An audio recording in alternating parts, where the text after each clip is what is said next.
Masuknya bantuan asing untuk korban bencana di Pulau Sumatera tengah menjadi sorotan. Pihak kantor staf presiden menyampaikan ada beberapa mekanisme yang perlu diperhatikan dalam pemberian bantuan asing.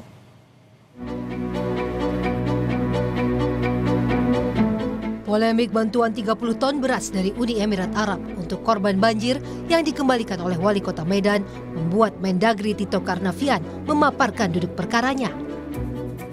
Tito bilang, bantuan itu bukan berasal dari pemerintah Uni Emirat Arab, melainkan dari The Red Crescent atau semacam Palang Merah Indonesia. Tito menyebut, beras tersebut diserahkan ke Muhammadiyah Medical Center untuk dibagikan kepada korban banjir Medan. Sehingga kemudian beras ini diserahkan kepada, atas kesepakatan, kemudian diserahkan kepada Muhammadiyah Medical Center. Dalam rangka bencana ini Muhammadiyah membuat suatu center untuk kemanusiaan di Medan, dan itu beras ini sekarang sudah ada di tangan Muhammadiyah, dan nanti Muhammadiyah yang akan membagikan kepada masyarakat. Gubernur Sumatera Utara Bobi Nasution memastikan bantuan beras 30 ton dari Uni Emirat Arab tetap disalurkan kepada korban banjir di Kota Medan dan tidak dikembalikan ke negara asalnya. Bobi menyatakan bantuan tersebut sudah diperiksa dan dipastikan bukan bantuan antar negara. Menurutnya, bantuan bencana dari negara lain harus diserahkan terlebih dahulu ke pemerintah pusat. Namun bantuan yang bersumber dari organisasi dapat diterima dan disalurkan. Untuk bantuan internasional yang bersifatnya negara ke negara, GPG, itu memang mekanismenya melalui pusat.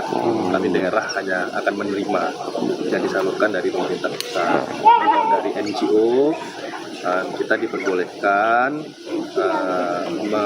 menerima, namun akan disalurkan melalui NGO yang mungkin yang ada di sini. Di sisi lain, Ketua DPP PDI Perjuangan Bidang Penanggulangan Bencana, Tri Risma hari ini mengatakan, bantuan untuk warga terdampak bencana di Sumatera harus disalurkan secepatnya tanpa harus memandang asal-muasal pemberi bantuan. Nah, karena itu secepatnya bantuan itu harus didorong gitu. Secepatnya siapapun yang memberikan bantuan itu kita tidak usah ini siapa dulu, ini siapa. Tapi harus secepatnya didorong minimal untuk membangunkan semangat mereka gitu.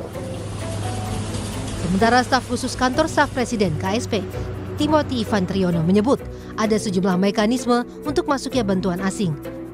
Yang dipersyaratkan adalah harus ada pernyataan dari pemerintah pusat bahwa bencana itu adalah bencana nasional, dan juga harus ada pernyataan dari pemerintah bahwa pemerintah pusat itu membuka bantuan asing.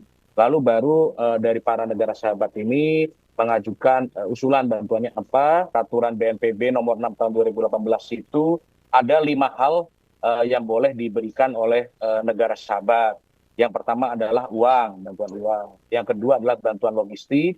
Yang ketiga adalah bantuan peralatan. Yang keempat itu bantuan personil. Dan yang kelima adalah bantuan berupa satuan-satuan, ya. Artinya hanya 5 hal ini yang boleh diterima oleh kita sebagai negara penerima. Ya. Sebelumnya, Wali Kota Medan Riko Waas menerima bantuan logistik dari pemerintah Uni Emirat Arab untuk korban banjir di Medan. Bantuan diserahkan langsung Wakil Duta Besar Uni Emirat Arab di Posko Bantuan Bencana Kota Medan. Namun Pemkot Medan memutuskan mengembalikan bantuan itu. Wali Kota Medan mengatakan keputusan itu diambil setelah pihaknya berkoordinasi dengan Badan Nasional Penanggulangan Bencana. Tim Liputan, Kompas TV.